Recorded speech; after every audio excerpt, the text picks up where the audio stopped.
Bismillahirrahmanirrahim. Assalamualaikum warahmatullahi wabarakatuh. Okey, bersama kita bertemu lagi dalam Meja Talk, sesi Meja Talk kali ini. Okey. Untuk topik hari ini, sebelum saya bagi tahu apa topik hari ini, minta anda tolong share, like dan subscribe Meja Talk supaya dapat lebih ramai yang kongsikan dan dapat manfaat daripada buah bicara ni dan perkongsian dari kami ni. Okey, untuk topik hari ini kami akan buatkan ialah apakah relatednya communication dan confidence level. Untuk topik ni seperti biasa, Meja Talk akan buat panel-panel yang standard lah, yang biasa ni, Kais dan Bronas. Okey. So, kita akan mulakan dengan Kais akan kongsikan apakah bagaimana boleh relatekan communication dan kepentingannya dalam untuk meningkatkan confidence level kita. Okey, sebenarnya bila kita cakap pasal communication dan confidence level ni, bagi I lah, ini kita bukan bercakap dari pihak maksudnya expert ke apalah kan. We are talking from our experience dan macam mana kita gain confidence level kita. Dan pendek kata from the street smart experience lah kan. Okey, bila kita cakap pasal confidence level, ramai yang nampak confidence level dan communication tu macam stand alone. Actually untuk I rasa dia adalah macam adik-beradik. Dia sangat close to each other. Sebab confidence level tu akan datang dengan ada effective communication skill. Maksudnya how confident untuk you bercakap depan orang, how confident you nak throw your idea. Sebab ramai yang ada idea tapi tak berani untuk nak mengeluarkan idea-idea dia. Ramai yang hebat untuk menjadi keyboard warrior, tapi tak ramai yang berani untuk voice out. Bagi I, keyboard warrior semua tu is another confidence level. Itu adalah back end punya ni, which is dia tak nampak dia punya ni kan, hanya through image yang orang tak kenal dia siapa. Tapi kita cakap in a positive way. Sebab tu I cakap tadi, dia sangat related. Dia macam adik-beradik. Maksudnya communication dan confidence level ni dia sangat relate. Kenapa? Sebab okay, confidence level ni maksudnya macam mana untuk kita berhadapan dengan orang, dan kita stand out in the crowd. Kalau nak kata tak ada nervous tu, rasanya even kalau kita tanya dengan Celine Dion, kita tanya dengan Siti Nurhaliza, diorang still cakap, even sampai sekarang Celine Dion, macam Cik Karo pernah share lah, sebab dia suka tengok dia suka dengar dekat YouTube autobiografi orang-orang yang dah berjaya kan. Celine Dion kata even to the stage dia dah international level, bila dia menyanyi, maksudnya dia First night stage dia masih lagi ada nervous. So bagi I, nervous tu very important untuk bila kita cakap pasal confidence level tu, bukan sampai to the stage you tak ada confident. Bila terlalu overconfident pun bahaya juga. You akan cakap yang sometimes you tak fikir pasal orang lain, you tak ada EQ dalam communication you. So bila kita cakap pasal tadi effective communication dan confidence level, sebab bila kita untuk menjadi seorang yang confident, kita kena tahu macam mana untuk nak bercakap dengan orang, dan barulah kita ada good confidence level. Bila kita tahu bercakap dengan orang tu, semua orang tahu bercakap dengan orang. Dan satu lagi, confidence level ni dia datang dengan ada certain orang, dia very confident, dia talk in the crowd, tapi dia tak dapat capture the audience sebab dia tak dapat deliver the aura. Sama juga macam Cik Karo kata, dia pernah pergi attend satu course, dia kira quite high position kan. Dia kata kenapa dia attend kelas tu, sebab dia kata bila dia bercakap kat hadapan, orang macam tak pay attention dekat dia. Dia director of the company. Director of the company. Bila dia bagi talk atau sharing session dengan staff dia, macam tak ada respon. Macam tak ada respon. Dia pun macam aduh. Sebab bagi I, okay, bila kita cakap pasal communication, confidence level, dan dia sangat relate dengan leaders, maksudnya leadership lah. Actually semua orang ada dia punya leadership dia, tapi dia ada style yang masing-masing. Ada yang human type, ada yang authoritarian, dan bila leadership ni, tak semua orang boleh jadi leader, tapi macam mana you nak menjadi seorang leader yang you ada good aura, supaya apa yang you cakap, yang you deliver, orang boleh, you dapat attract orang.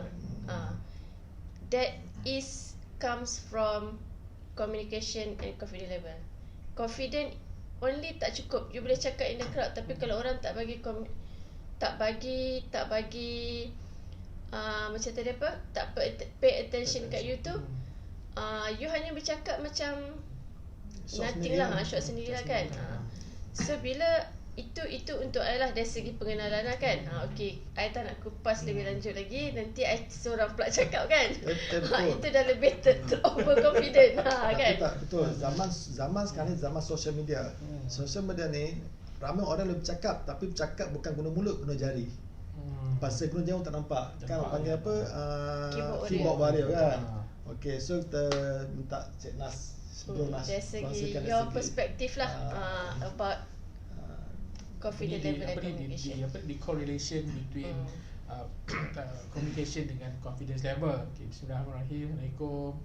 Okay, I agree with apa yang Kak Is sebut tadi tu. Dia kata cuma sekarang ramai orang dekat luar tu Kak Is kan, mereka tertanya-tanya tau.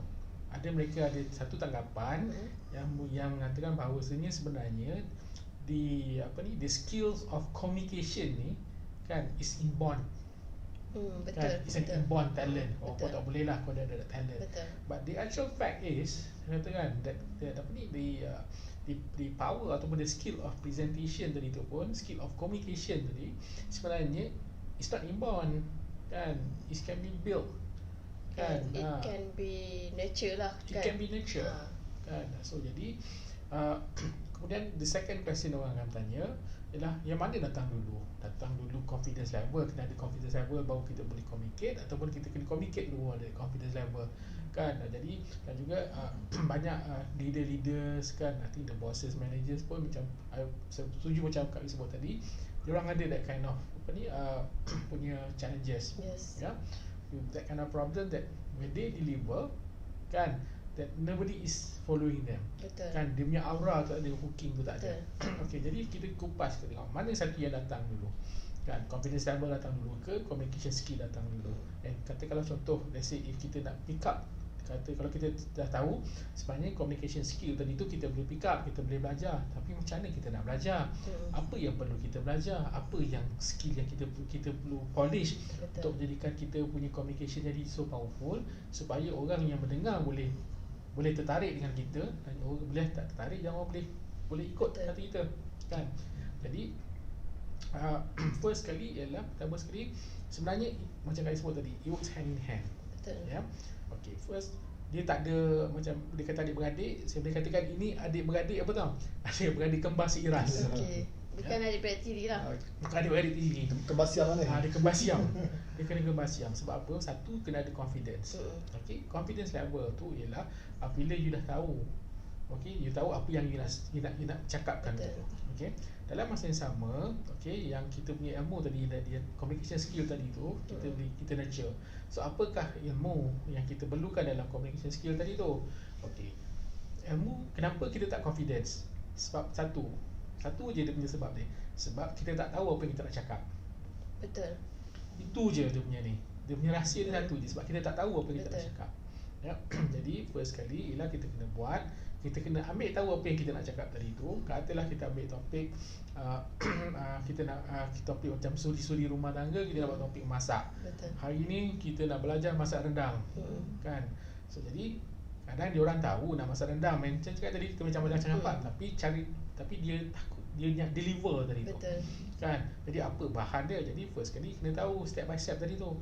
So jadi first kali dia kena buat is to gain the confidence level by knowing what are the ingredients yang perlukan dalam nak masak rendang, and they have to know not only by just buat saja, tapi kena tahu by heart tadi. Betul. Kemudian bila ada benda tu, kemudian second tadi tu, masuk yang kedua is on the communication skill tadi tu. Dia kena berupaya untuk mengucapkan, untuk menerangkan bahawasanya okey, tuan-tuan dan puan-puan, pertama sekali kita masukkan okey bahan-bahan yang telah kita kumpulkan tadi ni, okay, kita blender dia kan, kemudian kita goreng dan segala-galanya kan. Jadi dia kena berupaya untuk deliver benda tu. Betul. So jadi bila dia dah ada ilmu tadi tu, apa bahan-bahan dia perlukan, dan jadi benda tu jadi confidence level kan, dia jadi confident. Kemudian dengan skill yang kita boleh polish lebih kurang tadi tu, so dia boleh deliver. So maksudnya penting sekali homework tu kena ada. Homework tu kena ada. Betul. Dan Homework tu kena ada kan? So jadi bila homework tu kita dah ada, so secara automatic you ada confidence. Bila dah ada confidence, kita instillkan sedikit berkenaan dengan yang communication skill tadi, boom, there you go. We boom. Okay. Yalah, ini macam yang sebelum beberapa tahun lepas saya pernah pergi satu kelas public speaking. Okey, yang trainer ni well-known trainer juga lah. Apa dia mention, kalau dia pergi kelas, dia bagi talk, bagi train based on topik yang dia ajar hari tu, orang tu memang flow, memang cantik, memang fluent sangat. Pasal apa, topik tu mana cakap dekat ujung bibir je. Tetapi kalau bagi topik yang baru, yang tak related dengan apa yang dia sampaikan tu, dia sendiri pun jam. So maksudnya kita nampak macam confident, tapi confident dengan topik yang sama dia bagi hari-hari. Sebab tu betul, homework tu penting. Jangan know product tu, macam resepi tadi lah, kita faham ingredient, faham resepi tu. Dia biasa dia buat ikan bakar, tiba-tiba esok dia buat ayam salai, itik salai kan, ngelabah dia kan. Okey. Tapi Cik Kak Is boleh tambah sikit. Okey. Sebenarnya topik ni antara topik yang I suka. Okay, tadi sebabnya tadi kan Bro Nas tadi ada cakap, kata ramai orang kata yang untuk jadi good presenter, good communication dan confidence level ni adalah macam as you said, it's not, ramai orang kata it's inborn kan, tapi you cakap actually it's not. Okay, on that part I disagree but agree. Kan, kenapa yang disagree but agree tu, I disagree tu sebab actually memang setiap orang ni dia ada personality dan dia punya talent dia tersendiri. Memang ada certain orang yang dia adalah orang yang belakang tabir, orang yang lebih suka kerja belakang tabir, dan dia punya, bila kita cakap pasal interpersonal dan intrapersonal, ataupun dalam bahasa lain kalau yang dengan orang dan introvert yes, introvert and extrovert, because I selalu guna intra dan inter kan, jadi macam terlupa pula buat tu. Okay, introvert and extrovert, sebab dia ada dua personality yang macam tu. So orang yang introvert ni, dia lebih suka buat kerja sendirilah. So those orang-orang macam ni, especially bila dia bekerja di belakang tabir macam IT kan, ataupun admin, so lagilah dia punya communication level tu hanya among dia punya peers lah, dan confidence level dia pun among on that stage lah. So bila dia perlu bercakap di luar daripada kotak tu, dia akan menjadikan dia seorang yang ada nervousness yang sangat tinggi, dan dia akan jadi clumsy. Actually I adalah orang yang sebegitu dulu. Bila I bercakap di hadapan, even recording macam ni pun tak ada orang pun, maksudnya macam kita borak biasa kan, tapi dia akan turn myself untuk jadi sangat nervous, dan jadi lupa apa yang kita nak cakap. Jadi kita macam dan orang boleh dengar getaran suara I nervous tu, until to that stage. Jam lah. Jadi macam blank lah. So that's why I cakap I agree but disagree. Disagree tu yang dari segi personality lah, tapi what that I agree, it can be trained. For the first stage mungkin nervous tu orang nampak, tapi bila you, orang kata alah bisa tegar biasa kan. So bila kita keep doing it every day, day by day, so benda tu kita akan improve. So macam walaupun kita, sebab bagi I, it against go back to your purpose. Kalau you rasa you nak, mungkinlah you nak jadi macam pemidatu terhebat ke, mungkinlah you tak boleh jadi yang sebegitulah kan. Tapi kita bukan nak pergi to that level kan. Kita as long as macam kita nak share on our opinion kan. Nak share dari segi opinion orang yang pernah berada dalam zone maksudnya belakang pintu. Lebih suka macam tu. Instead of buka pintu tengok orang kan, I lebih suka duduk di belakang pintu dan orang bagi tahu siapa dia kat luar tu. Macam itulah kan. Itu bos-bos nama dia. Okay. Apa yang I agree tadi yang kita cakap can be trained. Dan satu lagi I sangat agree bila you cakap kita kena buat homework. Dan bila orang yang ada nervousness yang tinggi ni, yang related dengan confidence level, untuk dia deliver the effective communication, dia kena bukan setakat buat homework, dia kena rajin membaca. Sebab kalau dia buat homework waktu tu dan dia baru nak cakap, itu yang dia akan follow the script. Dan bila dia nervous, dia akan jadi lupa. Bila you rajin membaca jambatan ilmu lah kan. So itu benda yang zaman dulu orang ni. Tapi bila you keep reading information yang bagus kan, benda tu, information tu semua dah ada dalam kepala you. You hanya nak dig up dan share je. So benda tu akan membantu you untuk kurang nervous. Bila macam ni lah, bila kita buka pipe yang tak ada air, so dia macam kadang-kadang ada certain tu dia macam bergetar kan. Dia macam air yang baru kan, shortage of water supply. Bila dia ada tapi dia tak keluar kan. Kan dia macam bunyi getar-getar tu kan. Macam tu lah kan. So ibaratnya you tak ada input. So bila you nak keluarkan, of course lah you nervous. Tak ada apa yang nak keluar. So you nervous dan you akan cakap merapu-rapu dan orang takkan pay attention apa yang you cakap. Sebab then itulah relate sebenarnya charisma of the way you talk in front of the public. Betul dia adalah ada kaitan dengan inborn talent, but it can be trained. Dan kerajinan you adalah kena rajin baca. Kalau you bukan orang yang suka membaca, you dengarlah podcast, audiobook kan. Ada banyak source. Tapi janganlah selalu tengok TikTok. Sebab TikTok tu hanya berapa minit je. So information tu very short kan. Kena. Sebab bagi I, untuk I, itulah that is the key. Untuk how that I improve. Dulu sekolah pun I tak rajin baca. Sebab tu yang nervous tu kan. So bila kat sekolah pun. Dan satu lagi, bila you nak train untuk be confident, you start dengan bertanya. Dan bila you nak bertanya pun, the skill of asking ni, supaya orang tak nampak your question is stupid question, you kena rajin baca again. Supaya sebenarnya break kenapa kita kena rajin baca ni. Dulu I pun tak faham benda tu. I hanya membaca bila nak exam lah. Dan I selalu cakap dengan mak I tak boleh study awal, tak boleh study smart. Sebab bila I study awal-awal, I baca awal-awal, nanti nak exam I lupa. So I akan study last minute supaya besok nak exam masih ingat kan. But actually it's wrong. Bila you keep membaca, brain you exercise. Bila brain you exercise, brain you tak akan tua. Itulah rahsia awet muda I kan. Kan, tapi itu iklan lah tadi tu. Tapi that is true. Bila brain you exercise, dan brain you keep stimulate benda tu, macam kita punya physical lah. So tak adalah bila hari you exercise kadang-kadang dan jarang-jarang, so body you akan sakit. Samalah macam mind you.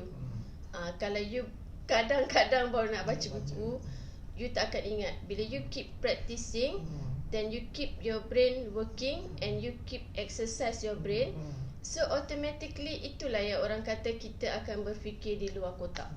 Dan kita akan bertanya di luar kotak. Kita bukan tanya benda yang orang lain dah tahu Dah kan. tahu. Kan.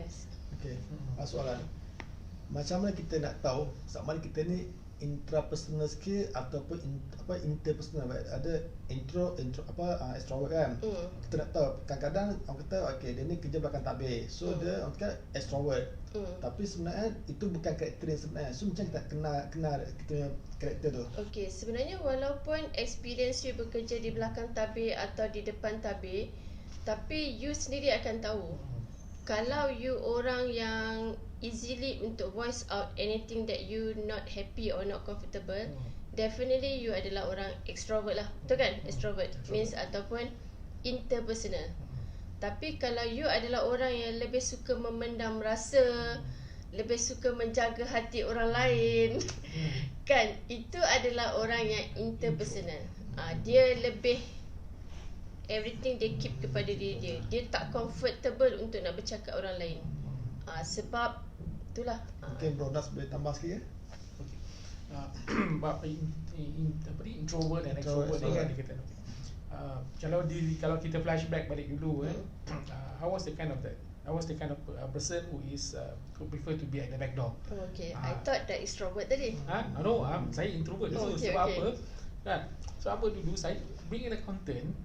Kan dulu saya accountant, duduk dalam office menghadap komputer, because dari pagi sampai malam.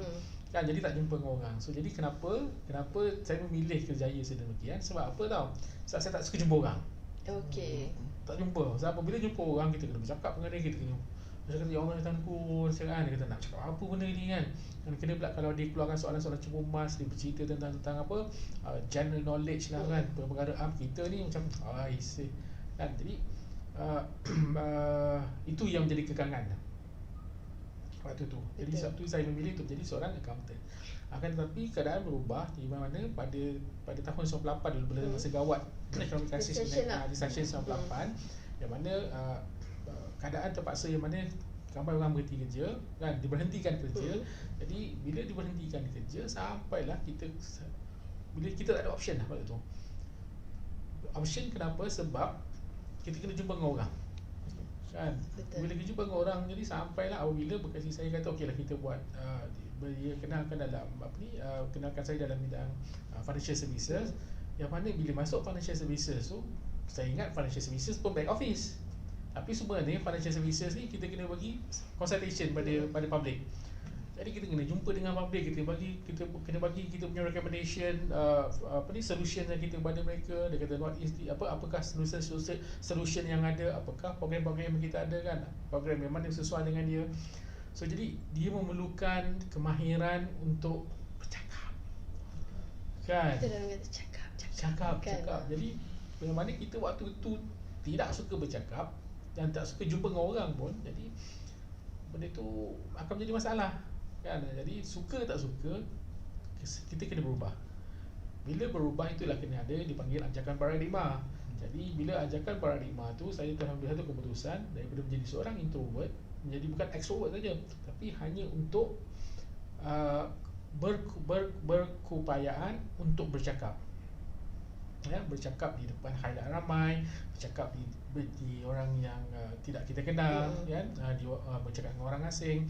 Jadi bila ada keupayaan begitu, jadi bila dah ada sikit, itu tadi datang confidence level tadi tu. Betul. Tapi bila confidence level datang ada situ, jadi skill kita tak ada. Jadi kena build up that skill. Betul. Jadi macam mana kita build up that skill tu, kita pergilah kelas, kita memahirkan diri, kita buat latihan depan cermin kan, kita depan cermin tu boleh bercakap dengan cermin kan. So, jadi macam sekarang lebih senang boleh bercakap depan handphone kan. Bertengok balik kan. Boleh tengok balik kan. Jadi itulah dia punya perubahan tadi tu.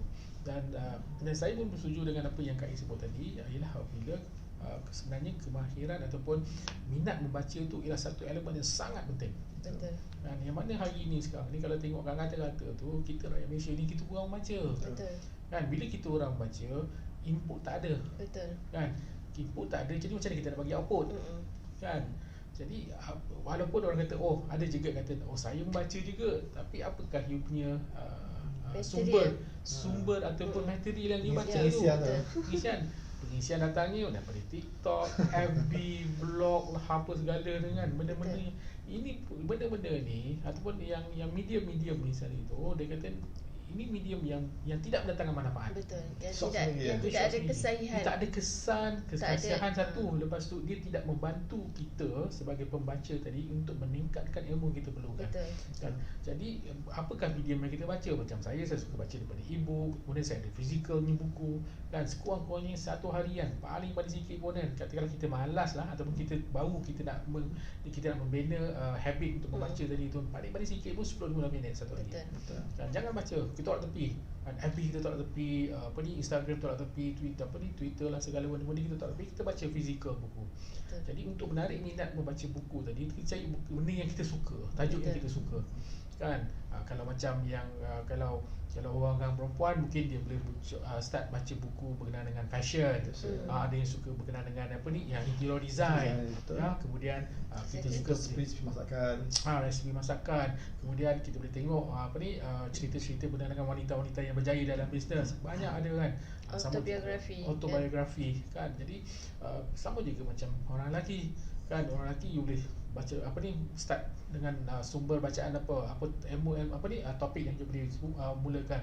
Mungkin di mana yang kaki pancing tu you boleh baca berkenaan cerita memancing. Mana yang kaki kereta tu you boleh baca pasal kereta. Sebelum ni you boleh tengok material pasal kereta ni, you ada tengok sport ring ni berapa, exhaust besar mana apa semua. Tak, you pergi kepada sesuatu yang very spesifik. Bagi contoh, you tengok you pergi pada engine specification ni, berapa horsepower, torque ni apa semua ni kan. Jadi you buat gitu. Macam bagi contoh, saya ambil contoh lah, macam anak saya 2 orang kan kat sini. Apabila saya bagi 2 orang sumber bacaan kan, okey, macam saya cakap tadi, kita punya sumber bacaan berbeza. Ada yang physical, buku, e-book dan sebagainya. Saya akan bagi dia satu topik. 1 minggu, this is your topic. You do your own research. You tell me what you have. Apa yang you punya dapatan. So kena present lah kan. So dia kena present. So then as an adult, kita try to debate lah dengan dia. Kita kan? akan debate dengan dia kan, sampai satu tahap kan, satu topik, saya bagi satu topik kan. Okay, this topik minggu ni I bagi you topik berkenaan dengan Bermuda Triangle. Peluh dia orang buat Bermuda Triangle lah cakap kan. Tapi bila dia kata mula, dia rasa benda tu berat. Tapi apabila kita pun tidaklah mengharapkan yang dia boleh dapatkan perfect yang lah. perfect je ni. Tapi sebenarnya apa tahu? Sebenarnya ialah saya nak cultivate dia. You buka minda you buka kepompong diri you, pergi tu di bukan ekstrim tapi something that difference. Betul. Kan, jadi bila dia dapat dapatan, dia tak kira lah, dia boleh kata okey ayah, Bermuda Triangle ni dekat sini, laut sini, banyak cerita-cerita berkenaan tahun ni, orang ni. Jadi at least dia boleh menyampaikan cerita. Betul. And true enough bila dia pergi dekat sekolah kan, bila dia ada program, bila dia bersembang dengan cikgu dia, dengan kawan-kawan dia kan, and dia boleh bagi tahu pasal Bermuda Triangle. Bermuda Triangle sebenarnya begini. Dia cikgu kata, mana you dapat tahu ni? Ayah saya yang suruh saya baca. Ayah suruh baca kan. Sampai ke ada juga satu pengalaman juga apabila dia pula boleh bercerita dengan cikgu perdagangan dia atau cikgu ekonomi dia berkaitan dengan ekonomi, Malaysian economy. What is GDP is all about? What is stock market? What is the fundamental of investing? Sama cikgu dia kata, wah, you dah pergi sangat advance. Saya cakap Ada extra knowledge lah. ada extra knowledge kan. So apa? Because the confidence level tu dia ada tu. So jadi sama juga macam jadi untuk kita cultivate tu kan. Jadi untuk kita cultivate, kena cari benda yang kita suka. Betul, exactly. Kita kena kita cultivate the habit untuk baca. Betul. Jadi bila kita sebagai parents kita dah ada that cultivate of readings, jadi secara langsung anak-anak akan melihat. Betul, exactly. Dia ni good follower. Dia good follower. So jadi anak-anak melihat, barulah kita boleh, kita ada satu masyarakat yang ada budaya membaca. Ini Betul. kita parents sendiri pun tak nak membaca. Betul. Kan? So jadi daripada situ, bila ada baca, kita hook up dengan apa yang kita sebut tadi. When kita ada ilmu tadi tu, then our confidence level will increase. When our confidence level is increased at the highest peak, then you see the way how we deliver our knowledge tadi tu will be very fantastic. Exactly. Why can we deliver a very fantastic punya presentation? Because we have that knowledge. Betul. And skill, not to worry, because skill kita boleh acquire. Betul, exactly. We can acquire skill. But knowledge, the input tu kita tak boleh dapat dengan attend classes. Kan? Sebab benda tu is based on your effort. Ya. Kan? Tapi tambah sikit tadi yang Bruna cakap. Okey, untuk kita create new habit baru ni, the best time and the best place, semasa nak tidur biasanya kita akan godek handphone 10-15 minit kan. So why not before tidur tu phone tak jauh-jauh. Saya biasa off wifi kan, tak phone jauh-jauh. Ada dia buka buku 10 minit 15 minit kan. Macam tu buku. Betul buka buku agama tu kan. Baca tafsir Quran kan benda dan 10 minit. Pasal benda why baca itu untuk betul absorb masuk kepala you. Sebab tu masalah dia baca buku anak dia. Kat anak dia masa nak tidur. Masa benda akan terus masuk kepala dia. So at the end benda tu akan jadi habit gitu kan. Benda tu kita tak boleh nak buat overnight. Daripada you buang masa Kita dengan kena phone buat- kan. Kita kena buat slowly. Satu hari kan, dengan baca buku, kemudian slowly macam tu, kemudian bila kita punya habit membaca tu dah ada, then slowly kita nak baca Quran, kita nak baca terjemahan Quran, kita baca hadis dan sebagainya kan, slowly, progressively. Kan dia kata, how my parents treat me dan cerita macam mana ayah saya treat kami adik-beradik untuk membaca kan. Saya ada 6 orang beradik. Ayah saya akan beli surat khabar tu hari-hari. Yang bestnya tu surat khabar yang dia beli tu bukan surat khabar utusan, bukan surat khabar mingguan ke apa kan, dia beli surat khabar Malay-Mail. Oh, okay. Surat khabar Malay-Mail, hari-hari dia akan beli surat khabar Malay-Mail. Jadi kita orang kena hadap lah baca. Kita akan baca surat khabar. So, bila kita baca surat khabar tu, lepas tu dia akan tanya, tadi apa you baca tadi? Kan? Dia akan panggil, dia akan panggil seorang anak dia. Kan, okey, apa you baca tadi kat surat khabar tu? So jadi kita kena terang lah kat dia. Oh, hari ni lah surat khabar ni ada berita ni. Kan, ada berita ni. So jadi dia tahu, di situ dia akan tahu. Cuma satu lah yang dia tahu, orang tu baca, dia akan pastikan 6 orang anak dia ni Baca kan, topik lain. you tak boleh bagi tahu topik yang sama. Dia tiru pula. Dia tiru kan. You boleh cerita topik sukan ke, dia kata hari ni ada keluar movie baru ke kan. Sampai ada cakap hari ni dah dalam rancangan slot rancangan kan ada cerita-cerita baru keluar kan. Jadi jadi itu. Kemudian bila kami dah dewasa sikit, dia beli ensiklopedia. So jadi dia akan bagi seorang satu ensiklopedia ni, okey you baca. Okey, dah you terangkan. So jadi untuk tu kita boleh train. Jadi saya sarankanlah kita kat kawan-kawan kita kan, mulakan membaca tu. So bila ada ilmu tu, satu kita fikir knowledge is power. Betul. And you have that knowledge is power. Kemudian then kan kita ada dengan kita punya skill untuk bercakap tadi tu, then you boleh bagi very impactful and very powerful way of presentation. And that is where as a leader kan, for those who are leaders out there kan, dia kata then you can see, dia kata how your people will look at you. Exactly. Macam mana because and how you can control, how you can influence, how you can convince Betul. that these people to listen to you. Betul. Exactly. So guys, ada tip tak macam kita nak form habit membaca ni? Okay, actually kalau kita nak cakap pasal habit membaca ni, kita mungkin kena buat topik lain lah next week. Kan? Sebab actually it's a good topic, sebab benda ni sebenarnya dah jadi satu sickening dekat kita punya masyarakat kita. Everything is with digital.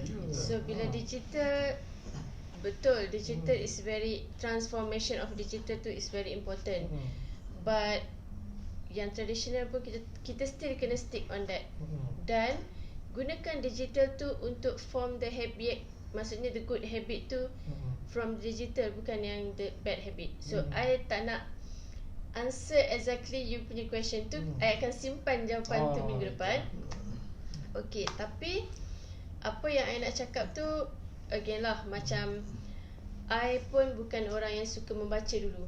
Macam I cakap tadi, I membaca kalau dulu macam Brunas kata, dia bapak dia suka bawa ni kan. Macam I dibesarkan daripada keluarga, maksudnya di kampung kan. So bukan mentality lah, nanti it's a good mentality dah ni, tapi maksudnya the way budaya, culture tu different lah kan. It's up like apa pandai lah you nak buat apa for your future, something macam itulah kan. I dah hantar you sekolah, so you kena belajar dan buat sebaiknya, so something like that.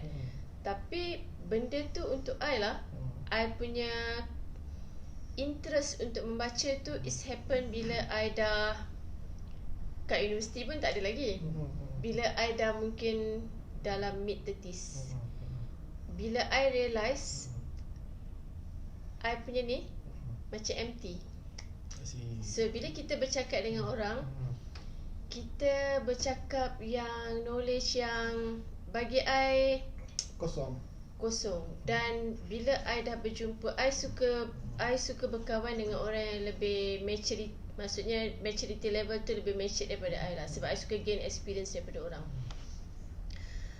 Itu pun another form of knowledge yang kita boleh dapat daripada orang yang sebegini. Maksudnya kita boleh dapatkan experience daripada orang tu kan. Dan bila I realise yang I rasa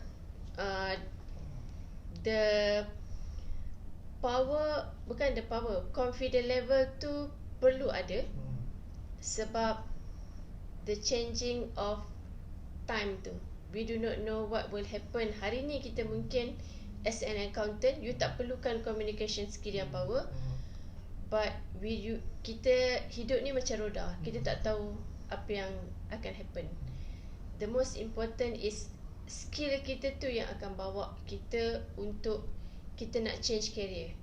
Kalau kita if the career yang kita ada sebelum tu dah no longer lagi relevant. It's happened to me lah actually. So bila benda tu dah tak lagi relevant, dan I kena transform daripada one career to one career. Masa tu lah I realise yang the demand of to become confident level dan to have a good communication skill is very important. Dan macam cakap tadi lah, ada orang dia boleh bercakap kat depan tapi dia tak ada good aura.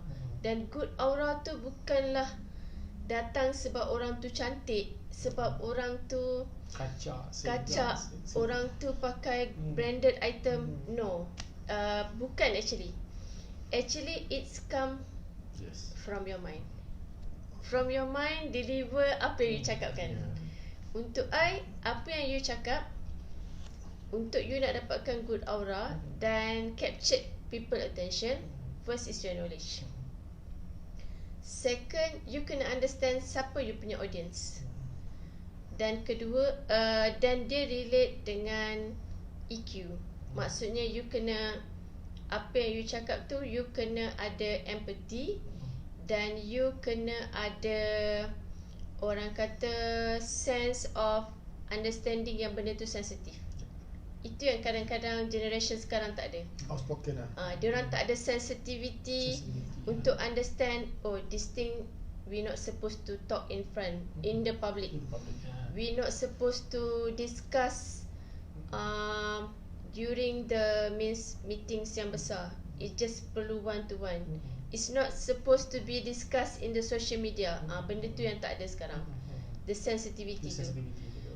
Sama juga bila kita deliver the presentation. Bila orang yang boleh ada sense of understanding the EQ tu, sebab tu ada satu buku which is orang yang sukses, dia punya EQ adalah lebih tinggi daripada dia punya IQ.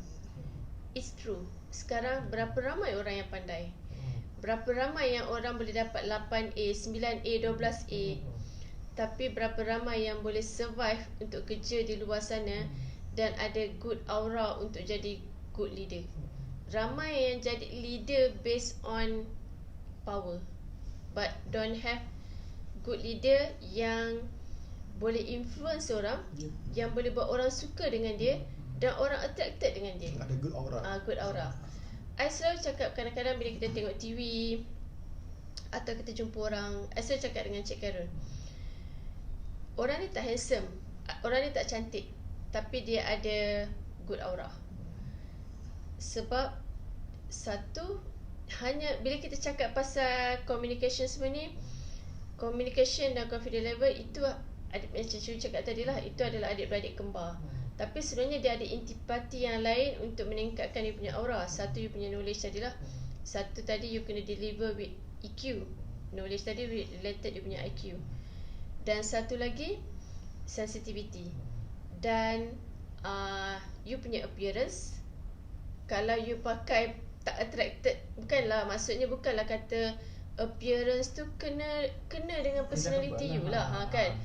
dan kena dengan audience. Kalau you datang, you jumpa dengan macam you punya audience adalah orang corporate, you kena pakai, orang kata berdiri sama tinggi, duduk sama rendah. Supaya diorang rasa you dengan dia sama. Kalau you pergi deliver dekat government, you kenalah pakai yang related macam mana yang diorang selalu pakai. Supaya, dan you kenalah bercakap language yang sama dengan diorang. Cakap bahasa Malaysia. Janganlah you deliver ini English, so dia tak akan sampai lah benda tu kan. Sebab tu bila kita cakap pasal benda ni, sebenarnya konteks dia lagi besar. Itu adalah skill dia. Tapi kita nak cakap hari ni macam mana you nak build basic. Confidence level tu bukan something yang dianugerahkan. Dia memang ada certain orang yang dah ada package tu, tapi dia boleh di-train dan you boleh be develop. Ada juga orang yang ada package tu, tapi bila dia tak pernah expose, dia tak pernah buat, so dia samalah, benda tu tak akan jadi apa-apa lah. Kan orang yang ada kereta Ferrari tapi dia tak tahu bawa kereta macam I kan. So dia tak dapat feel lah the driving experience. Tapi driver tu lah yang feel the experience. I hanya feel as a passenger. So samalah juga benda tu. Okay, thank you Kak Is and Bronas. Okay, communication skill ni adalah satu benda sangat-sangat penting. Ada orang tanya, communication skill ni siapa yang perlu ada benda ni? Okay, adakah kita yang untuk kita yang berkarier, yang bekerja, atau bos-bos saja, ataupun mereka yang bisnes? Tetapi sebenarnya communication skill ni, orang putih kan, yang perlu Jawa ada ialah Jawa kan. Communication skill ni yang perlu ada student sekolah rendah, IPTA, even sekarang budak sekolah pun dekat sekolah dia kena buat presentation kan. So communication skill ni semua orang perlu.